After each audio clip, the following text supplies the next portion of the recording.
Bulan Bintang telah lama dikenali sebagai jenama yang berjaya menggabungkan gaya tradisional dengan sentuhan moden dalam dunia fashion Malaysia. Ia ditemukan pada 2016 oleh Azim Zahid Azmi atau dikenali sebagai Mary. Jenama ini telah membawa pembaharuan kepada pakaian tradisional Melayu dengan rekaan yang lebih segar, bergaya dan tetap mengekalkan nilai-nilai budaya. Menjelang tahun 2025, Bulan Bintang terus mendominasi pasaran fashion tempatan dengan koleksi terbaru diorang yang pasti menarik perhatian ramai. Bulan Bintang, jenama fashion yang terkenal dengan gabungan tradisional dan moden, terus memikat hati rakyat Malaysia sejak 2016 lagi tau. Dengan material premium dan rekaan yang penuh kreativiti, jenama ini telah mengubah cara kita melihat pakaian tradisional. Kini menjelang 2025, koleksi mereka semakin menarik dan bergaya. Untuk koleksi 2025, Bulan Bintang memperkenalkan beberapa pilihan baju Melayu yang lebih slim fit dan bergaya, serta baju kurung moden yang elegan dan simple sesuai untuk pelbagai majlis. Warna-warna seperti emerald green, dusty pink dan juga charcoal grey pasti akan membuatkan anda tampil lebih menarik di pagi raya. Tak ketinggalan kurta dengan potongan longgar yang memberi keselesaan sepanjang hari. Bulan Bintang juga menawarkan aksesori moden seperti samping dengan detailing unik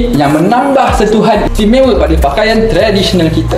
Setiap koleksi adalah berkualiti premium, menjadikan setiap pakaian bukan hanya cantik tapi juga selesa untuk dipakai sepanjang hari. Jangan tunggu lagi, Raya 2025 adalah masa yang tepat untuk tampil bergaya dengan koleksi Bulan Bintang. Tekan beg kini sekarang untuk dapatkan baju raya Bulan Bintang. Tunggu apa lagi? Stok terhad ni, belilah sekarang. Dan jangan lupa guys, like, follow, komen dan share untuk video menarik yang seterusnya.